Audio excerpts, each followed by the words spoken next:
Baik, Bapak Ibu, selamat pagi. Salam jumpa untuk kita semua di kelas G bersama saya, dosen pengampu modul evaluasi pembelajaran. Pada hari ini, tanggal 26 Mei, kita akan mulai modul pertama KB1 dan 2 untuk hari pertama kita dan akan berakhir nanti tanggal 29 ya.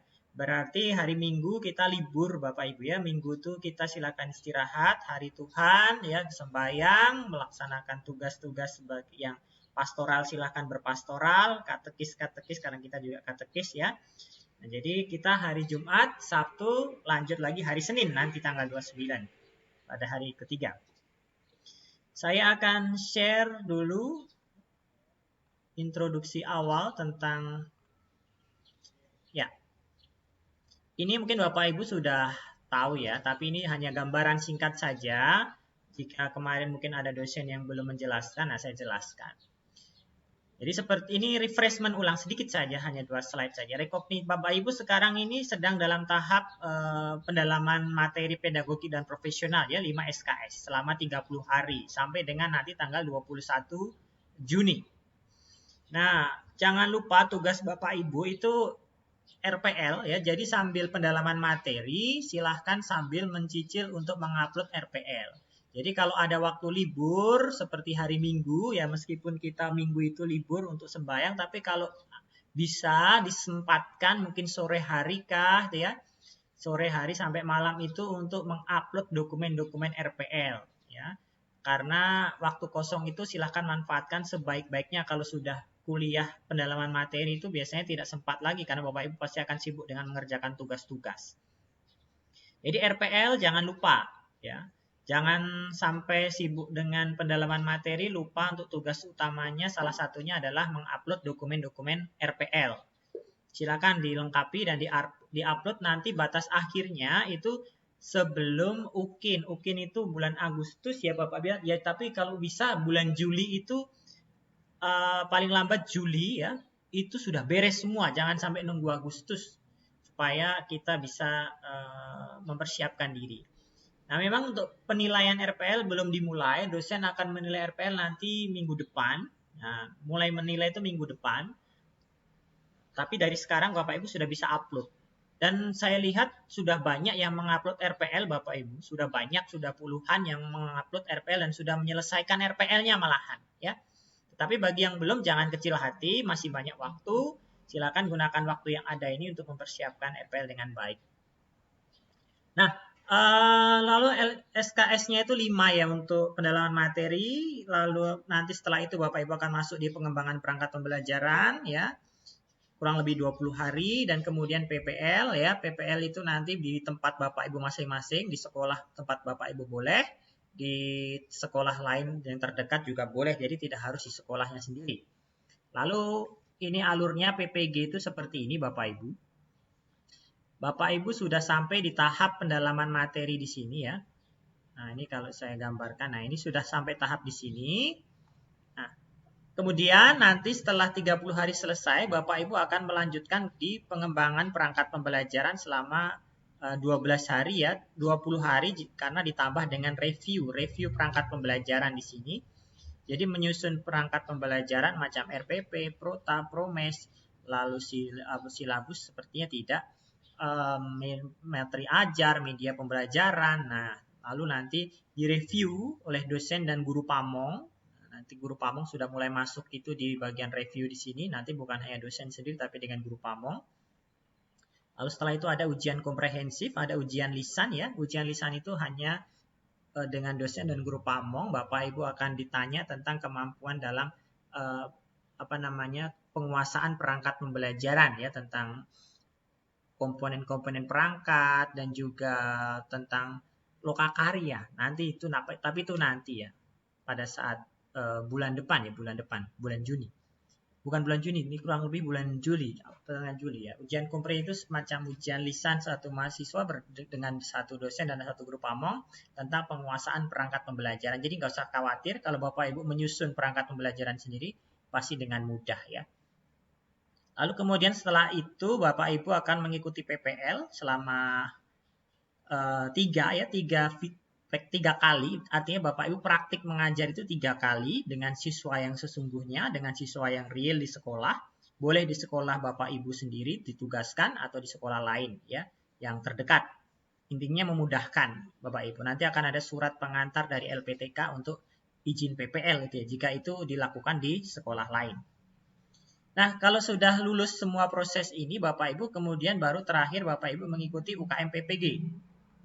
Nah, UKM PPG itu terdiri dari 2, yaitu UKIN selama 4 hari dan UP selama 2 hari. UP uji pengetahuan itu ya. Nah, UKIN itu portofolio, UP itu uji pengetahuan, mengerjakan soal dalam bentuk tes 120 nomor. Soalnya itu tentang apa? Yaitu tentang 10 modul yang sudah Bapak Ibu dalami. Yang sekarang sedang didalami ini Bapak Ibu ya. Jadi Bapak Ibu sebenarnya tugas-tugas yang dibuat oleh dosen pengampu modul mulai dari modul 1, 2, 3 dan seterusnya nanti sampai 10 modul ini membantu Bapak Ibu untuk menguasai modul ya, sehingga pada saat UP nanti Bapak Ibu bisa mengerjakan dengan baik. Termasuk template-template yang diberikan ya, tes formatif, analisa materi ya, tes akhir modul itu membantu Bapak Ibu untuk mempersiapkan diri mengikuti UP ya. Jadi kalau Bapak Ibu mengerjakan sendiri dengan serius, dengan sungguh-sungguh, dengan baik, yakin dan percaya pasti pada saat UP nanti bisa mengerjakan begitu Bapak Ibu ya. Nah, kalau sudah lulus maka Bapak Ibu berhak dinyatakan sebagai guru profesional dan berhak mendapatkan sertifikat pendidik. Nah, itu proses PPG kita ya selama kurang lebih berapa ya? 4 bulan ya. Sebenarnya hanya 3 bulan Bapak Ibu, tetapi yang 1 bulan itu untuk menunggu UP ya, karena UP itu UKIN dan UP itu kan prosesnya harus cukup panjang, kurang lebih 1 bulan karena kita harus mendaftar dan menunggu antrian ya, karena UP dan UKIN itu dilaksanakan secara nasional serentak bersama seluruh peserta PPG seluruh Indonesia, guru-guru agama seluruh Indonesia, jadi harus menunggu. Jadi yang full itu sebenarnya hanya 3 bulan saja. Oke, itu gambaran umumnya Bapak Ibu. Sekarang saya akan masuk di penjelasan untuk hari pertama, tugas hari pertama ini. Bapak Ibu membuat ada tugasnya ya. Nah, tugas hari pertama ini Bapak Ibu ada 6 ya, ada 6. Hari pertama ini cukup banyak, ada 6. Apa saja? Yang pertama itu mengerjakan pretest ya. Nah, saya yakin Bapak Ibu sudah ada yang mengerjakan. Kalau belum silahkan setelah ini nanti langsung kerjakan pretestnya ya. Tidak usah khawatir, pretest itu tidak akan dihitung dalam nilai akhir, artinya tidak ada bobotnya. Mau dapat 0, mau dapat 10, mau dapat 30, mau dapat 100, itu tidak akan mempengaruhi nilai akhir pada modul evaluasi pembelajaran ini. Tapi silahkan dikerjakan dengan serius, karena pretest itu menjadi gambaran Bapak Ibu apakah sudah menguasai ataukah sudah memiliki pengetahuan dasar tentang modul ini atau belum. Setelah mengerjakan pretest, Bapak Ibu adalah melakukan resume. Ya. Resume itu ada 2, yang hari pertama ini yaitu resume KB1, lalu resume KB2. Ya. Ini dikerjakan menggunakan template yang disediakan dosen. Template-nya dari dosen. Nah, ini pasti Bapak Ibu sudah tahu ya. Jadi jangan mengambil template dari LMS. Di LMS itu ada template standar. Kita tidak menggunakan template standar itu karena menurut pengevaluasi internal kami LPTK, template itu kurang membantu Bapak Ibu dalam mempersiapkan diri untuk mengikuti UP nanti. Jadi kami dosen-dosen LPTK sepakat, sebentar ada yang baru bergabung ini. Baik. Jadi kami dosen-dosen LPTK itu sepakat untuk mengubah template-nya itu dengan cara mengambil indikator esensial dari soal-soal UP. Jadi kalau Bapak Ibu mengerjakan resume itu dengan baik, dengan serius, itu pasti nanti bisa menjawab soal yang keluar pada saat UP. Karena UP itu ambil dari indikator esensial, soalnya diambil dari modul. Jadi dasarnya itu rujukannya pasti dari modul. Soal-soal UP itu nanti Bapak Ibu. Oke, lalu selanjutnya adalah analisa bahan ajar ya. KB1. Nah, ini juga instruksinya sudah ada di LMS. Nanti silahkan Bapak Ibu Kerjakan sesuai dengan instruksi ya. Ingat, fokus pada instruksi. Sebentar. Ya, ingat fokus pada instruksi. Instruksi yang diberikan. Karena kadangkala ada mahasiswa yang mengerjakan itu cukup kreatif sehingga panjang sekali jawabannya, tetapi justru tidak fokus dan tidak spesifik menjawab instruksi atau pertanyaan yang diberikan. Bukan itu maksud saya. Bapak Ibu fokus saja pada instruksi yang diberikan, tidak usah terlalu panjang lebar pembahasannya, karena yang dibutuhkan itu hanyalah Bapak Ibu menguasai indikator itu. Ya, itu saja sebenarnya, tidak perlu ditambah-tambah dari referensi yang lain di luar dari modul. Lalu yang keenam dan yang terakhir adalah tes formatif 1. Nah, jadi tes formatif 1 itu untuk KB 1 dan 2. Tes formatif ini terdiri dari 10 soal ya, 10 soal berupa 10 pilihan ganda dengan durasi waktu 60 menit. Ya, 60 menit. Kenapa panjang sekali? Supaya Bapak Ibu dalam mengerjakan tes formatif ini bisa sambil membuka modul. Jadi waktunya 1 jam, soalnya 10 saja. Jadi satu soal itu 6 menit. Silahkan baca soal baik-baik, cari jawabannya di modul. Nah, kalau tes formatif itu panjang, tetapi kalau nanti tes pretest dan tes akhir modul itu hanya 15 menit.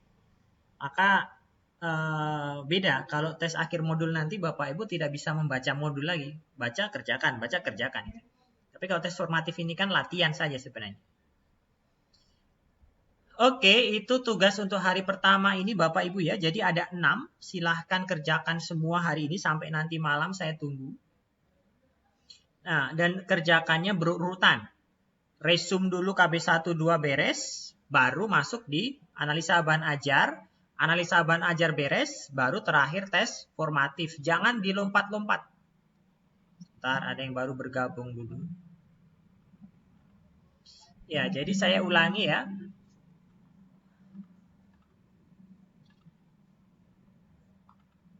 Silahkan mengerjakan tugas-tugas ini secara sistematis berurutan. Resume beres, baru kerjakan analisa, baru kerjakan tes. Kalau Bapak Ibu lompat-lompat misalnya belum mengerjakan resume KB2 tapi sudah membuat analisa bahan ajar, itu tidak pas, tidak benar. Apalagi belum membuat resume sudah mengerjakan tes formatif, ya. Itu juga tidak pas karena nanti Bapak Ibu pasti tidak bisa menguasai bahan. Tes formatif dibuka jam 1 WITA sampai besok pagi, tapi saya harapkan semalam itu sudah beres. Nah, cara kerjanya begini Bapak Ibu, ya kesepakatan kita dan dengan kelas-kelas sebelumnya saya biasanya nanti sore ya Bapak Ibu silahkan dari pagi ini kerjakan, siang upload, sore upload silahkan. Saya akan menilai tugas-tugas itu sore hari setelah pulang kerja ya. Karena kalau di kampus itu biasanya saya masih sibuk dengan mengajar kelas reguler dan tugas-tugas lain. Sore hari saya baru membuka LMS untuk menilai, mengecek tugas-tugas Bapak Ibu, baik itu resume, analisa bahan ajar, ya. Lalu saya akan menampilkan rekap penilaian itu, artinya yang sudah mengumpulkan siapa, yang belum siapa itu nanti sore jam 6 atau jam 7 WITA. Nah, itu setiap sore saya rekap. Yang belum beres silahkan dibereskan malam ini juga. Dan besok pagi baru saya akan update kembali ya. Saya bangun pagi-pagi itu biasanya saya buka LMS sebelum berangkat kerja, saya cek tugas-tugas, nanti saya rekap kembali. Jadi begitu Bapak Ibu ya. Jadi jika saya belum menampilkan rekap penilaian, maka pasti saya belum menilai. Jadi jangan bertanya, Pak, nilai saya belum ada ya, karena saya memang belum menilai Bapak Ibu ya, dan saya tidak menilai itu tidak setiap saat Bapak kirim tugas, lalu saya nilai, saya buka, tidak. Saya menilai tugas-tugas itu ada jamnya, ada jadwalnya, jam sekian sampai sekian itu saya baru buka dan saya baru nilai. Dan jika ada yang misalnya nanti, Pak, tugas saya salah, saya mau perbaiki, silahkan diperbaiki, silahkan diupload ulang. Sejauh sebelum saya melakukan penilaian, ya, misalnya resume, analisa bahan ajar, Jika dosen belum melakukan penilaian, Bapak Ibu masih bisa memperbaikinya, ya. Ditimpa saja, diupload ulang.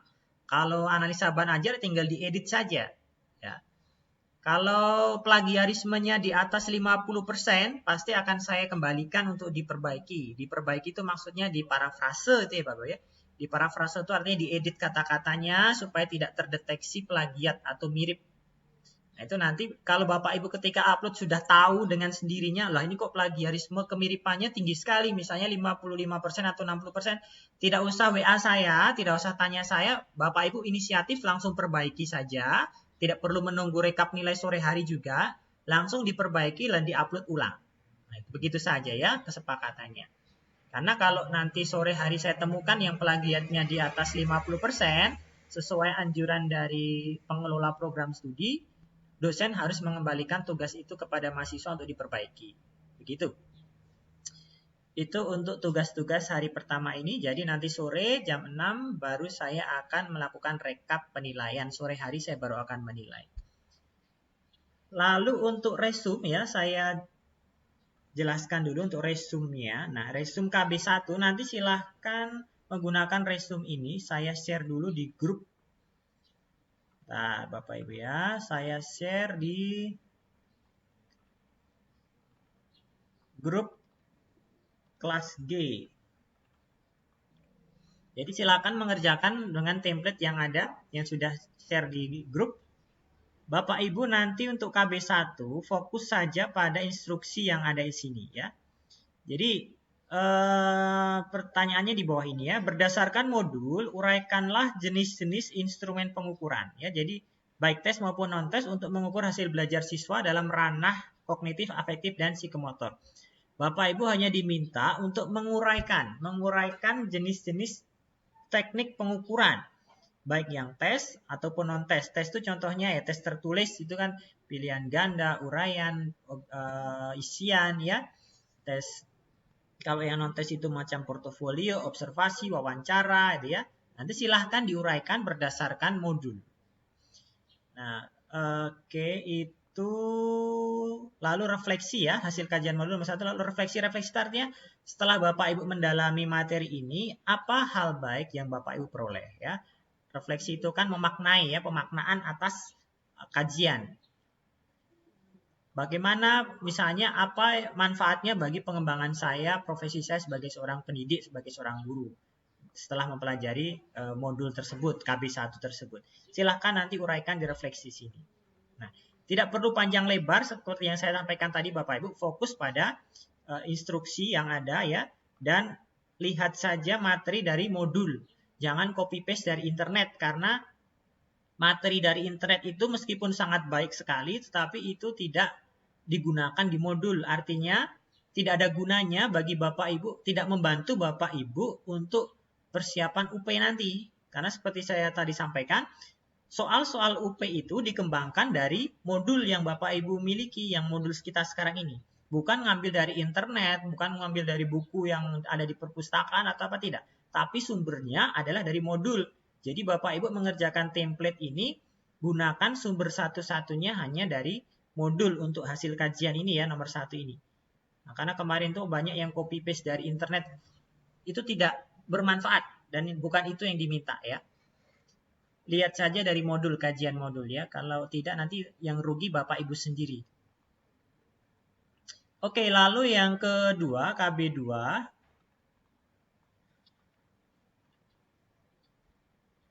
Nah, ini KB2. Ini tentang KKM ya, kriteria ketuntasan belajar minimal. Analisis KKM dilakukan oleh guru berdasarkan analisis kompetensi dasar dan indikator pencapaian kompetensi dengan memperhatikan kompleksitas. Ya, ada 3 unsur ya, kompleksitas, daya dukung, dan intake siswa. Ya. Nah, Bapak Ibu nanti berdasarkan kajian modul dan literatur, jelaskan apa itu komponen kompleksitas, daya dukung, dan intake siswa. Ya, jadi 3 komponen itu ya menjadi dasar bagi guru mengapa 3 komponen itu menjadi dasar bagi guru melakukan analisis KKM. Penting ya Bapak Ibu ya, sebagai guru kita mengetahui apa itu kompleksitas, apa itu daya dukung, dan apa itu intake siswa. Untuk menentukan KKM ya, kita sudah pengalaman tentang KKM, menentukan besaran KKM, caranya bagaimana. Kan bukan asal tunjuk saja ya KKM-nya 70, KKM-nya 75, tetapi ada dasarnya, ada perhitungannya. Nanti kalau kita lihat di KB2, itu ada cara menghitung KKM supaya dapat 75 itu bagaimana sih? Nah, beda kelas bisa beda KKM, apalagi beda sekolah. Sekolah satu dengan sekolah yang lain pasti KKM-nya beda. Karena salah satu komponen dalam KKM itu adalah intake. Intake itu adalah kemampuan siswa contohnya ya, kemampuan dasar ya. Satu sekolahnya input siswanya bagus-bagus, misalnya sekolah favorit, siswanya yang masuk itu seleksinya bagus-bagus ya, otomatis KKM-nya akan lebih tinggi gitu ya. Lalu kompleksitas itu kedalaman materi, keluasan materi, daya dukung itu termasuk fasilitas pembelajaran, kemampuan guru, dan lain sebagainya. Itu ya. Nah, itu nanti silakan diuraikan ya, supaya kita paham tentang KKM ini. Karena itu nanti juga keluar pada saat UP. Lalu sama, nanti setelah buat kajian, buat refleksi. Itu untuk KB 2. Nah, nanti untuk analisa bahan ajar, nah ini sudah instruksinya juga sudah ada. Fokus di KB 1, 2 dulu Bapak Ibu ya. Jangan kerjakan KB 3, 4 itu nanti hari kedua. Seperti dalam Injil bilang, kesusahan sehari cukup untuk 1 hari ya. Jangan terlalu bernafsu sampai mau mengerjakan KB 3, 4 di hari pertama, itu berarti sudah tambah-tambah kesusahan sendiri itu ya. Karena ada Bapak Ibu mahasiswa yang pengennya cepat selesai semua, dirapel hari pertama selesai semua ya. Bukan itu tujuannya, bukan itu ya. Tujuannya supaya Bapak Ibu menguasai modul dengan baik, tidak usah buru-buru. Tapi juga jangan terlalu santai juga. Nah, untuk analisa bahan ajar, nanti silahkan lihat instruksi yang diberikan dosen. Nah, di sini sudah hanya 2 saja pertanyaannya Bapak Ibu. Tapi sebelum membaca ini, mengerjakan ini, silakan baca dulu materinya. Materinya hanya 3 lembar saja ya, tentang teknik langkah pengukuran. Nah, setelah dibaca, dipahami, jawab pertanyaan di bawah ini. Cara menjawabnya langsung kerjakan di kolom komentar. Ya. Bisa kasih nomor nanti, lalu kalau sudah dikirim post reply. Itu. Lalu untuk yang analisa bahan ajar kedua, sama, materinya ada 3 lembar. Ini tentang KKM, remedian, pengayaan sebagai tindak lanjut. Silakan dibaca, lalu dikerjakan instruksinya. Ada 3 nomor juga. Nah, silakan kerjakan secara singkat, padat, dan jelas. Langsung menjawab pertanyaan. Tidak usah diuraikan terlalu panjang lebar keluar konteks gitu ya. Yang penting menjawab pertanyaan dengan baik sesuai dengan materi yang disediakan. Lalu terakhir nanti untuk hari pertama adalah tes formatif yang KB 1, 2. Belum dimulai ya karena akan terbuka jam 1 siang. Tetapi tes formatif dikerjakan jika semua tugas-tugas sudah selesai, baik resu maupun analisa bahan ajar. Meskipun dosen belum menilai, tetapi kalau tes formatif sudah dibuka, silahkan langsung kerjakan. Tidak usah menunggu dosen menilai tugas-tugas yang lain dulu Bapak Ibu ya. Tidak berdampak. Yang penting sudah dikerjakan, sudah diupload semua. Nah, nanti langsung dikerjakan. Oke, itu yang ingin saya jelaskan untuk hari pertama ini Bapak Ibu ya. Jika ada, sekarang kita diskusi tanya jawab ya. Kalau ada pertanyaan atau ada yang mau disampaikan, saya berikan kesempatan. Saya buka dulu audionya. Nah, ini sepertinya Bapak Ibu sudah jelas semua ya. Ya karena ini sudah modul keempat, jadi sudah tahu pola kerjanya. Kalau dulu modul 1, 2 tuh mungkin kita masih rubu-raba ya, masih raba-raba sana sini. Tapi sekarang sudah mulai terbiasa dengan pola PPG ini, jadi saya rasa sudah paham. Tapi pengalaman dari mahasiswa-mahasiswa sebelumnya, mereka lulus dengan nilai yang memuaskan, gitu ya. Dan saya harap di kelas ini juga demikian. Kuncinya hanya satu, Bapak Ibu, disiplin dan tekun. Itu saja. Dan komunikasi jika ada apa-apa, seperti kemarin di kelas J, itu ada yang keluarganya mengalami kecelakaan, ya silakan komunikasikan, Pak saya terlambat mengumpulkan tugas karena ada keluarga yang kecelakaan, saya harus mengurus. Yang penting komunikasi dengan baik gitu ya. Jangan susah dihubungi, Bapak ini, Ibu ini kemana, tidak ada kabar, ditelepon tidak diangkat, itu yang susah itu ya. Nah, Oke, demikian Bapak Ibu yang dapat saya sampaikan. Ya, saya ucapkan selamat bekerja. Jika ada kendala nanti silahkan jangan sukar untuk chat di grup. Nanti saya ataupun admin pasti akan membalasnya dengan baik. Terima kasih. Selamat pagi. Tuhan berkati kita sekalian. Kita jumpa lagi nanti Bapak Ibu ya. Ya. Oke. Ya, sama-sama Bapak Ibu. Selamat bekerja. Ya, saya izin. Siapa ketua kelasnya, Bu? Oke, oke, saya izin matikan ini ya, Vicon ya. Ya,